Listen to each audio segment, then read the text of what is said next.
Une émission 100% santé qui, pour cette édition, s'intéresse à une maladie qui peut être longtemps silencieuse. On rassemble donc aujourd'hui les thèmes de diabète et de ophtalmologie. Pour en parler, le docteur Mirella Verschuren, spécialiste FMH en endocrinologie et diabétologie. Bonjour. Bonjour. Et le docteur Aude Aubrezin, spécialiste FMH en ophtalmologie, ophtalmo-chirurgien et spécialiste de la rétine Suisse Visio à Montchoisy. Bonjour. Bonjour. Bienvenue dans cette émission qui fait écho à la journée mondiale du diabète fixée chaque année au 14 novembre, date associée à l'histoire de l'insuline puisque le 14 novembre est la date de naissance du Canadien Frédéric Grant-Banting. C'est lui qui a découvert l'insuline il y a 100 ans. On a campé le décor. Maintenant, on va s'intéresser à la définition. Concrètement, qu'est-ce que le diabète, docteur Verschuren ? Merci beaucoup pour l'invitation. Ça me permet de parler d'une maladie qui ne cesse pas d'augmenter dans le monde. On assiste actuellement à une pandémie de diabète. Je vais revenir avec des chiffres.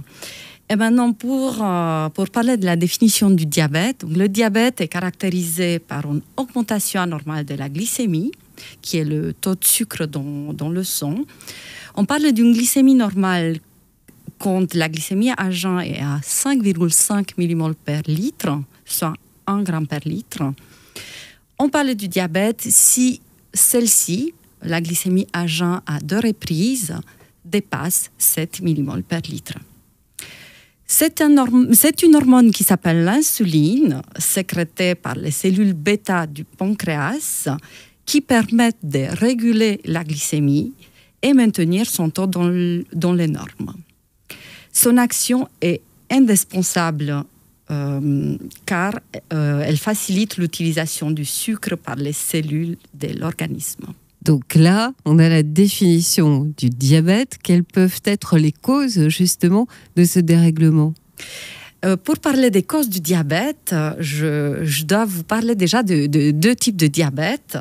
Il s'agit, le premier, le diabète de type 1, et ce diabète apparaît en principe durant l'enfance, l'adolescence ou le début de l'âge adulte. Il touche environ 5 à 10% des diabétiques. Et la cause de ce diabète est un déficit en insuline produite par les cellules bêta, comme je disais tout à l'heure. Le mécanisme est immunitaire. En fait, l'organisme sécrète des anticorps qui s'attaquent à ses propres organes. Ce diabète, c'est un diabète qui nécessite d'emblée un traitement par injection d'insuline, traitement qui sera continué à vie. Et puis, nous avons le diabète de type 2 qui est le plus fréquent et qui touche 90% des patients diabétiques. Et puis, la cause de ce diabète est en règle la résistance à l'insuline. En fait, pour pallier à cette résistance, l'insuline va être produite dans un premier temps en excès, ce qui risque à long et moyen terme d'épuiser le pancréas. Dans la plupart des cas, cette résistance à l'insuline est liée aux surcharges pondérales. Et il faut que je dise dès maintenant que les signes peuvent apparaître tardivement. La maladie, parfois, reste longtemps silencieuse et on la découvre par les biais de complications. Je vais donner la parole à ma collègue pour qu'il nous dise combien de patients qui ont une rétinopathie ne savent pas qu'ils sont diabétiques. Les chiffres ne sont pas définitifs par rapport à quelle est la découverte de la maladie de base sur le fait de la rétinopathie diabétique. Il existe effectivement des patients qui consultent pour une baisse de vision indépendamment de la connaissance de la maladie et chez qui on découvre à l'examen de leur rétine des modifications de l'architecture des vaisseaux, des modifications de la rétine qui sont tout à fait typiques d'une maladie diabétique et c'est bien correct qu'il arrive parfois qu'on pose le diagnostic de diabète sur la base de l'examen ophtalmologique et je pense que c'est effectivement un point important par rapport au silence que la maladie peut avoir aussi bien sur la vue que sur la santé générale. Cette maladie peut passer inaperçue et donc être découverte sur des atteintes d'organes cibles comme l'œil. C'est par rapport maintenant à la deuxième question que vous m'avez posée, qui est la question des chiffres. Les chiffres sont aussi connus par rapport à la rétinopathie diabétique. Donc on sait qu'entre 10 à 15% des patients vont avoir une rétinopathie diabétique à des stades de sévérité différents sur lesquels on reviendra certainement plus tard dans l'émission. Donc d'où l'importance d'un diagnostic précocement, notamment chez les patients à risque, c'est qu'ils ont déjà une surcharge pondérale, des antécédents familiaux de diabète, etc. Donc le régime, la réduction pondérale et l'activité physique sont les éléments majeurs du diabète. Et c'est peut-être l'idée avec laquelle on doit rester après cette émission. Donc on doit être vigilant, on doit aussi avoir une hygiène de vie. Alors c'est valable sur plein de sujets, mais là vous attirez notre attention notamment sur les maladies qui peuvent engendrer ce diabète. Concrètement, quels sont les symptômes? À quel moment le signal d'alarme pour quelqu'un qui est en train de nous écouter actuellement ou de nous regarder se dit là il faudrait peut-être que je consulte ou que je me fasse dépister?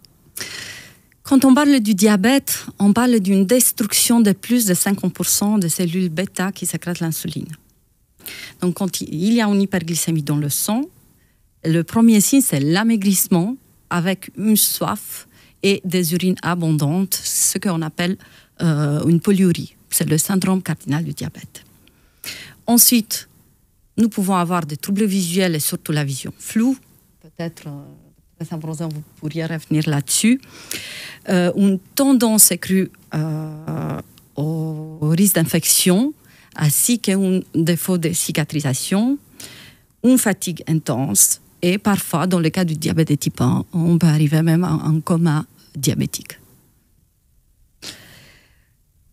Pour le diabète de type 2, comme ma collègue a déjà dit, la maladie peut rester longtemps silencieuse. Actuellement, un patient sur 3 ne sait pas qu'il est diabétique.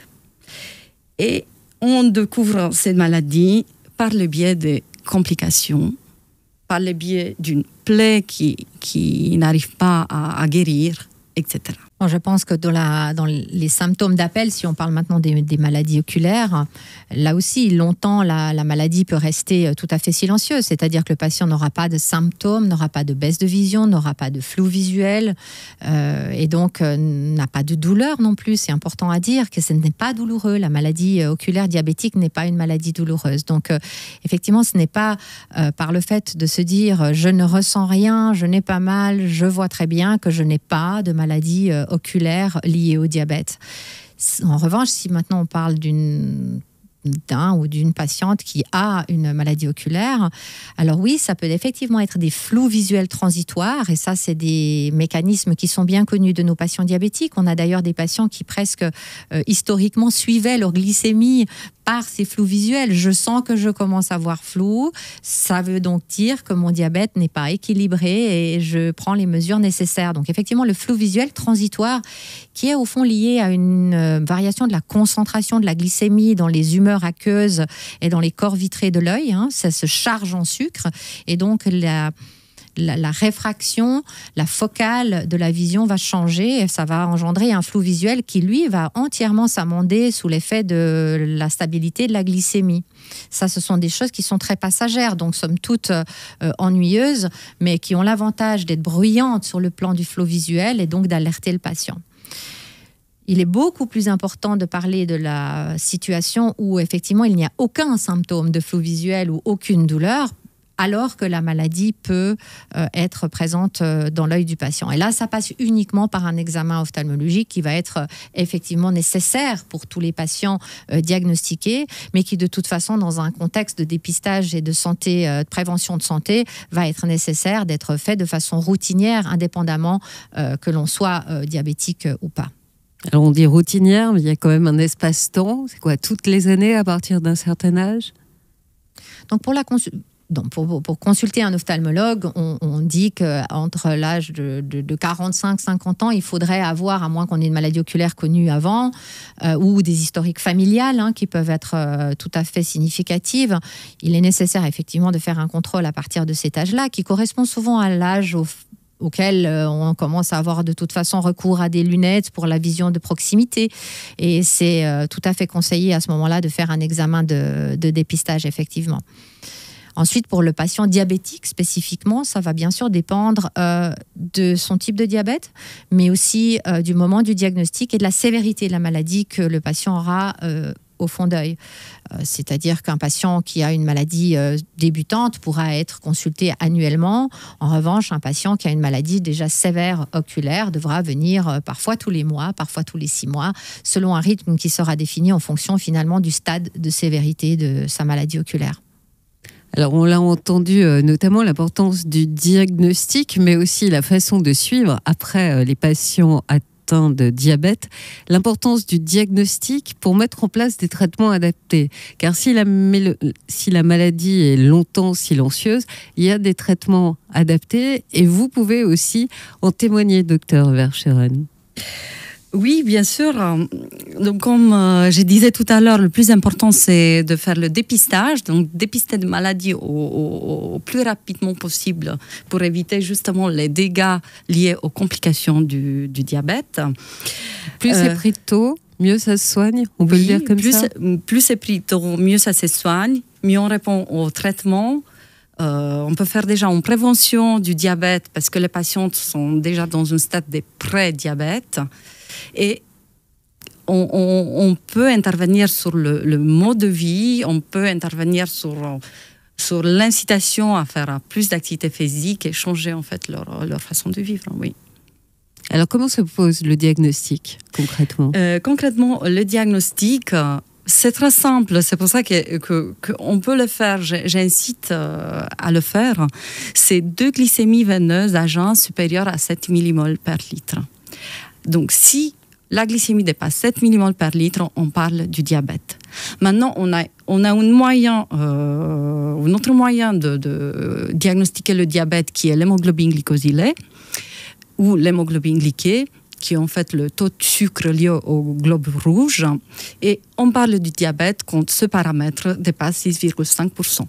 C'est un très bon moyen de suivi par la suite qui nous donne un indice de l'efficacité du traitement et du changement qu'on pourrait apporter quand le diabète n'est pas contrôlé.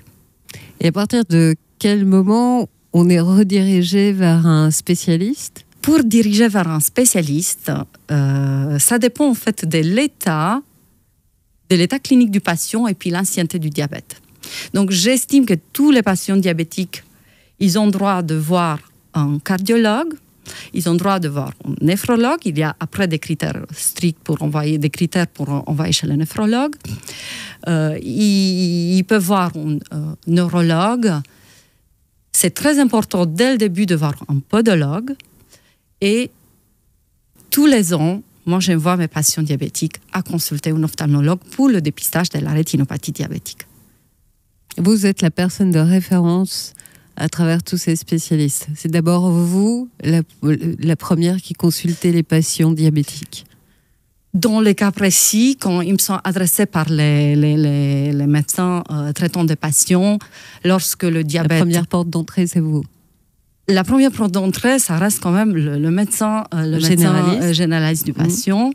Et lorsque le diabète on ne le contrôle pas avec le traitement, effectivement, ça nous arrive de prendre la main et d'adapter le traitement. Si on parle de chiffres, concrètement, puisque cette émission fait écho à la Journée mondiale du diabète, ça représente combien de personnes à travers le monde ? J'avais promis au tout début que j'allais donner des chiffres. Donc effectivement, en 2021, nous sommes à 537 millions de patients diabétiques dans le monde, qui représente une augmentation de 74 millions depuis 2019. Donc on assiste vraiment à une pandémie de diabète dans le monde. Proportionnellement, c'est même une augmentation en pourcentage qui est impressionnante. C'est pour ça que ça répond à la définition du pandémie, c'est l'OMS. Et on estime qu'en 2030, on aura 643 millions de patients diabétiques, qui va représenter 11,3% de la population mondiale. Et en 2045, les estimations sont à 783. Donc, il va être à peu près un pourcentage de 12,3% de la population mondiale. Je vais donner quelques chiffres en Suisse. Actuellement, on est à 450 000, dont 40 000 diabète de type 1 et le type 2 qui représente à peu près 400 000 en Suisse. Pour les professionnels de santé que vous êtes, docteur Verschueren et Ambrosin, c'est significatif, ces chiffres, vous le voyez également dans votre patientèle, ces cas qui augmentent? Je pense que c'est tout à fait significatif et qu'il est absolument nécessaire que la consultation pour les patients diabétiques s'organise. Et je pense que pour rebondir à ce que vous avez dit tout à l'heure sur quelle est la porte d'entrée du patient diabétique, elle est multiple. Et c'est important de souligner, je pense que la maladie diabétique est une maladie qui répond réellement à une définition de prise en charge par des soins qu'on appelle des soins intégratifs, c'est-à-dire des soins où bien sûr le patient au centre de toutes nos préoccupations est pris en charge par un médecin généraliste, interniste, puis et ou parallèlement endocrinologue, diabétologue, mais qu'autour de ceci s'organisent beaucoup de prestataires de soins qui sont des portes d'entrée. Ça peut être un podologue qui, à l'occasion d'un soin des pieds, va pouvoir se dire ce pied-là, c'est pas un pied qui est tout à fait normal. Il doit y avoir quelque chose et qui pourrait inciter le patient à aller consulter. Et cette notion aujourd'hui de soins intégratifs qui comprend les prestataires de soins multiples, qui s'organisent autour du patient, mais aussi du contexte de vie dans lequel le patient se retrouve, que ce soit dans son organisation sociale, finalement, qui sont ses proches, qui est sa famille, qui sont les gens qui viennent aider à domicile. Tout ça s'organise dans un soin intégratif autour du patient. Et donc la porte d'entrée, elle est habituellement celle qu'on a dit tout à l'heure, le médecin généraliste, le médecin interniste, mais ça peut être une infirmière d'un CMS qui vient pour un pansement dans le cadre d'une plaie qui s'est faite dans une chute banale à domicile, qui aura l'œil clinique pour dire que là, il y a notion de gravité qui serait bon d'investiguer. Donc c'est en soins intégratifs qu'on va pouvoir, je pense, faire face à cette augmentation tout à fait significative du nombre de patients diabétiques en travaillant en réseau et en sortant progressivement d'un modèle de soins qui est un modèle de soins ancien de médecin qui prend un patient, mais d'essayer de travailler tous en groupe avec notre préoccupation qui est centrée sur le besoin spécifique du patient. Une question peut-être naïve à ce stade, mais est-ce que le diabète peut être réversible? Nous avons le moyen de réagir quand les patients sont en prédiabète. On peut les inciter à changer leur mode de vie, à avoir une alimentation équilibrée, à faire plus d'activité physique. Par contre, quand on arrive dans le stade de diabète, comme je disais tout à l'heure, donc plus de 50% des cellules bêta sont détruites, donc ça reste une maladie chronique qu'on va suivre toute leur vie. Une maladie chronique qui a donc divers effets, d'où aussi le traitement pluridisciplinaire. Dans votre spécialité, docteur Ambrosin, donc l'ophtalmologie, les dégâts peuvent être nombreux, mais là aussi ils peuvent être stoppés, réparés s'ils sont pris à temps. Alors oui, c'est tout à fait démontré que plus vous prenez la teinte oculaire liée au diabète précocement dans son décours, plus vous aurez de chances de la stabiliser ou même de la faire disparaître quand il s'agit d'un stade extrêmement précoce. Ça s'applique à beaucoup de maladies et c'est effectivement aussi le cas dans le cadre de la rétinopathie diabétique. Je peux peut-être dire que dans l'ophtalmologie, il existe, on va parler ici beaucoup de la rétinopathie diabétique, parce que c'est effectivement la préoccupation principale, puisque la rétine, c'est un tissu noble, un tissu qui est fait de neurones. Et lorsque le dégât est fait sur des neurones, il est difficile d'avoir ce côté réversible de la maladie. Mais le patient diabétique peut avoir, au fond, plusieurs partie de l'œil qui est touchée par le diabète. Par exemple, la cataracte, qui est quelque chose de relativement banal, si je peux me permettre de le dire ainsi. La cataracte, elle sera plus précoce chez le patient diabétique. Un patient diabétique pourra parfois nécessiter une opération de cataracte déjà autour de 60 ans par rapport à peut-être à peu près une décade plus rapidement que les autres patients où il s'agit d'une cataracte liée à l'âge. Il peut aussi y avoir des maladies neurologiques. On a parlé tout à l'heure de référer nos patients chez des neurologues. Vous pouvez avoir certains nerfs qui sont spécifiques à l'œil qui sont touchés lors de la maladie diabétique oculaire. Donc il n'y a pas que la rétinopathie diabétique, il y a en fait plusieurs cibles dans un même œil qui peuvent être atteints par la maladie diabétique du patient. Mais assurément, plus on prend tôt, moins la sévérité de la maladie rétinopathique sera important et plus le traitement sera léger et efficace et grévé d'un pronostic beaucoup plus favorable, effectivement. Alors, on a entendu tout à l'heure ces chiffres, donc cette pandémie de diabète dont vous parlez, puisque les cas se multiplient vraiment de manière significative. Est-ce que les progrès médicaux permettent aussi de traiter de plus en plus de cas de mieux en mieux? Bien sûr, mais il est donc impératif de faire un diagnostic précocement et d'entreprendre un traitement au plus tôt de la maladie. Pourquoi? Parce que le diabète, c'est un facteur de risque pour des maladies graves, c'est un facteur de risque pour les artères, c'est la première cause d'un infarctus, c'est une cause d'accident vasculaire cérébral et aussi de maladies graves quand ça touche les petits vaisseaux, comme ma collègue a évoqué la rétinopathie. Ensuite, nous avons la néphropathie diabétique, donc c'est la première cause de dialyse, le diabète, la neuropathie diabétique. Et est-ce qu'on peut être vigilant à certains symptômes? Alors oui, l'importance du dépistage, on l'a entendu, mais quel peut être le premier signal d'alerte chez soi un jour? Le déclic pourrait apparaître parce qu'on a maigri, c'est le premier symptôme. On boit beaucoup et on urine beaucoup, comme je disais tout à l'heure, le syndrome cardinal, la polyurie, qui évoque une manque d'insuline. Une fois qu'on a été pris en charge, la suite aussi, c'est le patient qui souffre de diabète est suivi tout au long de sa vie par de multiples spécialistes?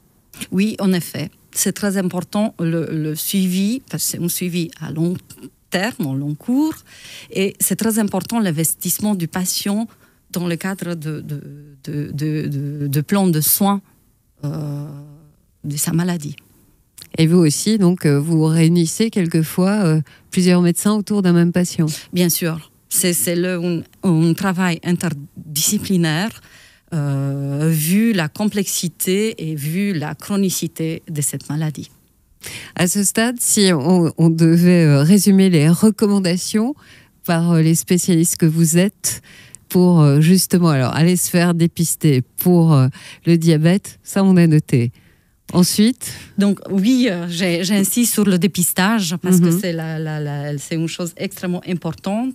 Plus rapidement on dépiste, mieux on traite. La deuxième point, ce sera de l'éducation du patient diabétique. Certains patients diabétiques arrivent à maintenir un contrôle de leur diabète, ne serait-ce qu'avec certains changements dans leur mode de vie et avec l'augmentation de l'activité physique. Actuellement, on recommande pour les patients diabétiques une activité physique de 150 minutes par semaine. Idéalement,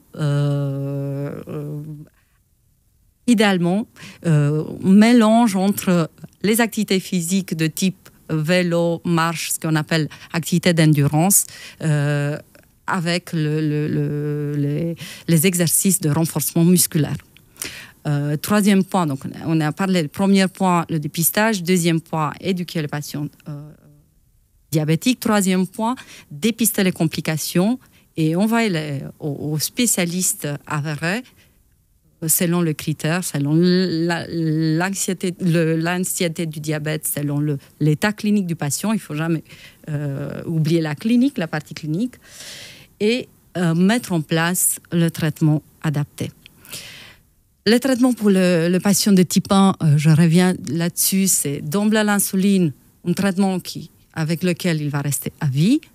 Pour les patients diabétiques de type 2, on commence avec les antidiabétiques oraux.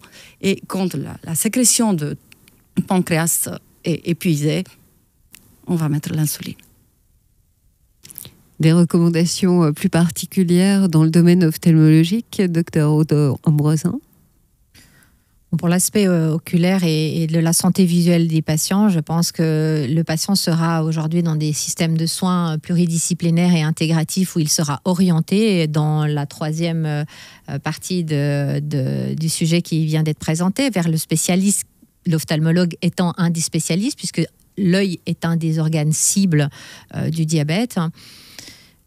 Si d'aventure le patient était connu diabétique et n'avait jamais vu à ce stade de médecin ophtalmologue, il me semblerait judicieux de pouvoir poser la question lors de la prochaine consultation avec son médecin généraliste ou son médecin interniste endocrinologue, de sorte à avoir ce dépistage, puisqu'effectivement on dit qu'au moment du diagnostic d'un diabète de type 2, il est recommandé, voire nécessaire, d'avoir un examen des yeux immédiatement. Lorsqu'il s'agit d'un diabète de type 1, ça peut être retardé un tout petit peu, puisque c'est en général des patients plus jeunes, comme on a vu tout à l'heure, et que l'atteinte diabétique est quand même, au fond d'œil est quand même quelque chose qui se fait au cours du temps. Mais c'est important pour le type 2 de savoir qu'il peut y avoir eu un décours de diabète de 5 ans ou peut-être plus, et donc le temps pour que des lésions se développent au fond d'œil du patient, alors qu'il n'était encore pas diagnostiqué. Et c'est donc là la grande différence entre le type 1 et le type 2, où on recommande de suite un examen ophtalmologique pour le patient de type 2, alors qu'il peut être retardé de quelques mois, voire selon l'âge du patient, retardé de quelques années pour le type 1. Et concrètement, la question doit être posée. Où est-ce qu'on fait son dépistage? Un jour, on se lève et on se dit « je vais me faire dépister chez mon médecin généraliste ». Ça commence par là? On recommande le dépistage surtout quand il y a des facteurs de risque associés, comme l'obésité, comme le surcharge pondérale, les antécédents familiaux du diabète, ou un diabète pendant la grossesse, un gros bébé à la naissance. Et donc, un gros bébé, c'est plus de 3 kilos? C'est plus de 4 kilos. On appelle la macrosomie fœtale. Effectivement, c'est des facteurs de risque. On sait que ces femmes, ils ont un risque de développer un diabète plus tard. Donc oui, on demande un check-up par la glycémie à jeun, comme j'avais dit, la glycémie veineuse, à partir, je dirais, oui, de 40 ans, et plutôt s'il y a des facteurs de risque. Oui. Et pour se faire dépister, ça commence par son médecin généraliste ou on peut aller directement à la clinique? Bien sûr, c'est très facile. Oui, ça doit rentrer dans le cadre de check-up annuel chez le médecin traitant. Pour l'ophtalmologie, c'est prendre rendez-vous chez son ophtalmologue, ou si on n'en a pas, trouver un ophtalmologue proche de chez soi pour aller se faire un examen général de la vue et en dilatation. C'est de toute façon le protocole habituel pour tout médecin ophtalmologue qui verra un nouveau patient. C'est important de mentionner que lorsqu'on se fait faire des lunettes ou un examen rapide de l'œil chez un opticien ou un maître opticien, ils ont pas la possibilité de dilater la pupille, c'est-à-dire de mettre des gouttes pour ouvrir la pupille et aller voir le fond d'œil du patient. Donc le fait d'aller se faire un examen, c'est déjà très important, parce qu'il y a un facteur de dépistage déjà avec une collaboration qui existe entre les médecins ophtalmologues, les opticiens et les maîtres opticiens. Mais c'est important que cet examen soit un examen médical et de bien distinguer qu'une prescription de correction optique ne va pas remplacer un examen de dépistage de rétinopathie diabétique, par exemple. C'est véritablement deux choses différentes. C'est des choses liées, mais une expertise ne remplace pas l'autre expertise. À chacun son expertise. Et ne se fait pas au même endroit. Elle ne se fait pas au même endroit. Démonstration. Merci docteur Verschueren, merci docteur Ambresin. Cette journée mondiale du diabète nous a permis, grâce à vous, d'en connaître plus sur cette maladie. Et puis on rappelle le mot essentiel à cette occasion, c'est dépistage.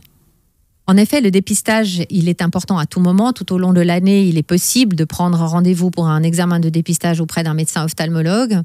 Mais c'est vrai qu'il existe énormément de dépistages qui sont faits et organisés spécifiquement autour de cette journée mondiale du diabète dans diverses institutions de soins proches du domicile des patients. Et à Suisse Visio, sur plusieurs régions, nous avons des rendez-vous qui sont prévus à l'issue de ce dépistage pour pouvoir dépister les patients rapidement dans cette semaine spécifique. Merci d'avoir suivi cette émission consacrée au diabète. On le rappelle, à l'occasion de la journée mondiale du diabète, elle est fixée au 14 novembre en référence à la date de naissance du Canadien Frédéric Grant-Bonding qui a découvert l'insuline il y a 100 ans.